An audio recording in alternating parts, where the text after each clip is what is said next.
Hello. Welcome back to my channel. Hope you're well. Hope you've had a good week, and it's Friday, so you know what that means. Fun day, Friday. So hope you've had a nice day today and you've got some nice things planned for the weekend. I'm not sure what I'm doing, but I think the weather's supposed to be good, so that's a bonus. Always a bonus when the weather's good. I haven't really done a great deal else out of the ordinary to tell you about, so I ain't going to waste my time or yours sitting there whiffling and waffling. So we'll get stuck in on the video. Today we are doing a video about a serial killer lady. She was around in the Victorian times, like the 1800s era. So yeah, I just thought it'd be interesting because I found the Jack Ripper and everything, all that stuff, really interesting, because I do find the Victorian age and era really fascinating. So anyway, I'll just shut up and I'll see you on the other side. Enjoy. Amelia Dyer. If you don't know who Amelia Dyer was, she was known as a famous baby killer and one that went down in history. Amelia Dyer was the youngest of 5, with 3 brothers and a sister. She lived with her family in a small village called Pyle Marsh, just east of Bristol. Her childhood, however, was marred by mental illness of her mother. Amelia witnessed her mother's violent fits and was obliged to care for her until she died in 1848. Researchers later commented on the effect this had on Dyer, and what it taught her about the symptoms exhibited by those who appeared to lose their mind through illness. She had an elder sister, Sarah Ann, who died in 1841 at the age of just 6, and a younger sister also named Sarah Ann, who died in 1845, aged just a few months. After Marie and George Thomas, she trained as a nurse, and in 1869 she was widowed. So she turned to baby farming, which is a practice of adopting unwanted infants in exchange for money to support herself. In 1872, Amelia married William Dyer, a brewer's labourer from Bristol. They had 2 children together, Mary Ann, also known as Polly, and William Samuel. Amelia eventually left her husband.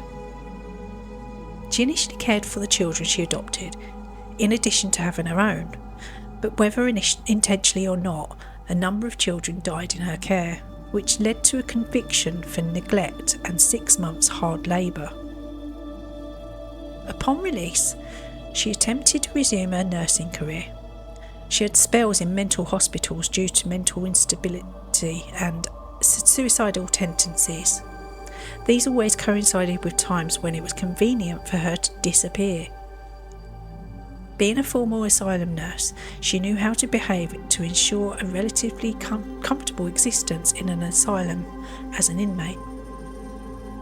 Amelia appears to have begun abusing alcohol and opium-based products early in her killing career. Her mental instability could have been related to her substance abuse.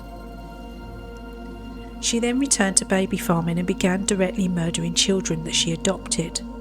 She strangling at least some of them and disposing of their bodies to avoid detention. Mentally unstable, she was committed to several mental asylums throughout her life. She survived at least 1 suicide attempt. Her downfall came when she bagged a corpse of an infant.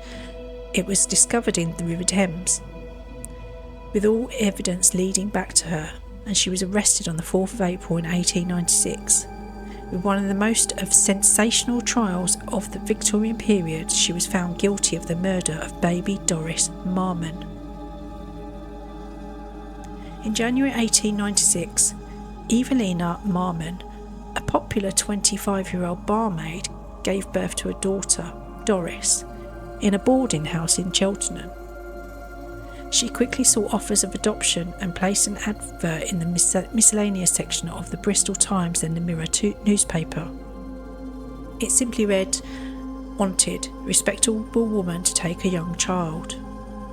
Marmon intended to go back to work and hopefully to eventually wanted to reclaim her child. Coincidentally, next to her own was an advert reading, "Married couple with no family would adopt a healthy child, nice country home. Terms £10. Marmon responded to a Mrs. Harding, and a few days later she received a reply from Amelia.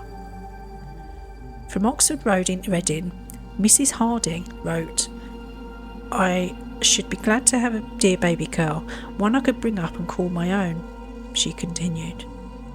"We are plain homely people in fairly good circumstances. I don't want a child for money's sake, but for company and the love of home comfort. I and my husband are dearly fond of children. I have no child of my own. A child with me will have a good home and a mother's love." Evelina Marmon wanted to pay a more affordable weekly fee for the care of her daughter, but Mrs. Harding insisted on being given one-off payment in advance.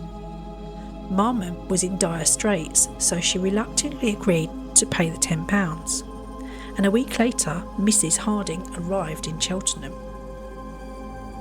Marmon was surprised by Amelia's advanced age and stocky appearance, but as she was affectionate towards Doris, Evelina handed over her daughter, a cardboard box of clothes and £10. Still distressed at having to give up care for her daughter, Evelina accompanied Amelia to a Cheltenham station and then on to Gloucester. She returned to her lodgings a broken woman. A few days later she received a letter from Mrs. Harding saying all was well. Marmon wrote back but received no reply. Amelia did not travel to Reading, as she had told Marmon. She went instead to 76 Mayo Road, Willesden, London, where her 23-year-old daughter Polly was staying. There, Amelia quickly found some white edging tape used in dressmaking. She wound it twice around the baby's neck and tied a knot. Now, death would not have been immediate, and Dyer later said, "I used to like to watch them with the tape around their neck, but it was soon all over for them." Both women allegedly helped to wrap the body in a napkin. They kept some of the clothes that Marmon had packed, and the rest was destined for the pawnbroker. Amelia paid the rent to the unwitting landlady and even gave her a pair of the child's boots as a present for a little girl. The following day, Wednesday the 1st of April 1896, another child named Harry Simmons was taken to Mayo Road. However, with no spare white edging tape available, the length around Doris's corpse was removed and used to strangle the 13-month-old boy. On the 2nd of April, both bodies were stacked into a carpet bag along with bricks for added weight. Amelia then headed for Reading. At a secluded spot she knew well, near a weir at Caversham's Lock, she forced the carpet bag through the railings and into the River Thames. Unbeknown to Amelia Dyer, on the 30th of March 1896, a package was retrieved from the Thames at Reading by a bargeman. The package she dumped was not weighted adequately and had been easily spotted. It contained the body of a baby girl, later identified as Helena Fry. In the small detective force available to Reading Borough Police, Detective Constable Anderson made a crucial breakthrough. As well as finding a label from a Templemead station in Bristol, he used microscopic analysis of the wrapping paper and deciphered a faintly legible name, Mrs. Thomas, and an address. This evidence was enough to lead police to Amelia, but they still had no strong evidence to connect her directly with a serious crime. Additional evidence they gleaned from witnesses and information obtained from Bristol Police only served to increase their concerns. And DC Anderson, with Sergeant James, placed Dyer's home under surveillance. Subsequent intelligence suggested that Dyer would abscond if she came at all under suspicion. This may have been designed to help the detectives to positively link Dyer to her business activities, or it may have simply given them a reliable opportunity to arrest her. They decided to use a young woman as a decoy, hoping that she'd be able to meet and secure a meeting with Amelia to discuss her services. It transpired that Amelia Dyer was expecting her new client, the decoy, to call, but instead she found detectives waiting on her doorstep. On the 3rd of April, Good Friday, the police raided her new home. They were struck by the stench of human decomposition, although no human remains were found. There was, however, plenty of other related evidence, including white edging tape, telegrams regarding adoption arrangements, pawn tickets for children's clothing, receipts for adverts and letters from mothers inquiring about the well-being of their children. The police calculated that in the previous few months alone, at least 20 children had been placed in the care of a Mrs. Thomas, which now revealed to be Amelia Dyer. It also appeared that she was about to move home again, this time to Somerset. This rate of murder has led to some estimates that Mrs. Dyer may, over decades, have killed over 400 babies and children, making her one of the most prolific murderers ever. Amelia Dyer was arrested on the 4th of April and charged with murder. Her son-in-law, Arthur Palmer, was charged as an accessory. During April, the Thames was dredged and 6 more bodies were discovered, including Doris Marmon and Harry Simmons, her last victims. Each baby had been strangled with white tape, which was, she later told the police, was how you could tell it was one of them was mine. 11 days after handing her daughter to Amelia Dyer, Evelina Marmon, whose name had emerged in items kept by Dyer, identified her daughter's remains. Amelia was hanged on the 10th of June 1896, and it took the jury only 4.5 minutes to find her guilty. In her 3 weeks in the condemned cell, she filled 5 exercise books with her last, true and only confession. A chaplain visited her the night before her execution and asked if she had anything to confess. She offered him her exercise book, saying, "Isn't this enough?" Curiously, she was supposed to appear as a witness in Polly's trial for murder, set for a week after her execution date. However, it was ruled that Dyer was already allegedly dead once sentenced, and that therefore her evidence would be inadmissible. Thus her execution was not delayed. On the eve of her execution, Dyer heard that the charges against Polly had been dropped. Dyer was hanged by James Billington at Newgate Prison on Wednesday the 10th of June 1896. Asked on the scaffold if she had anything to say, she said, "I have nothing to say," just before being dropped at 9 a.m. precisely.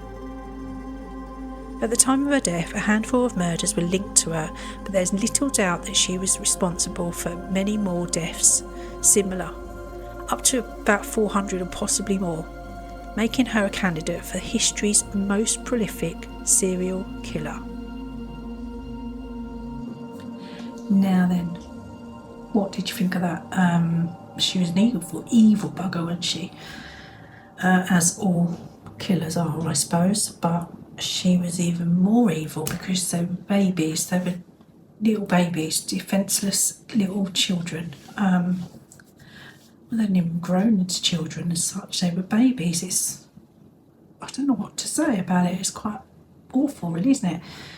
And the amount of children that she murdered for no reason, just for her own gains, because she was all in it for the cash, wasn't she? So, yeah, horrid, really horrid. But, these things unfortunately happen, and it did happen back then.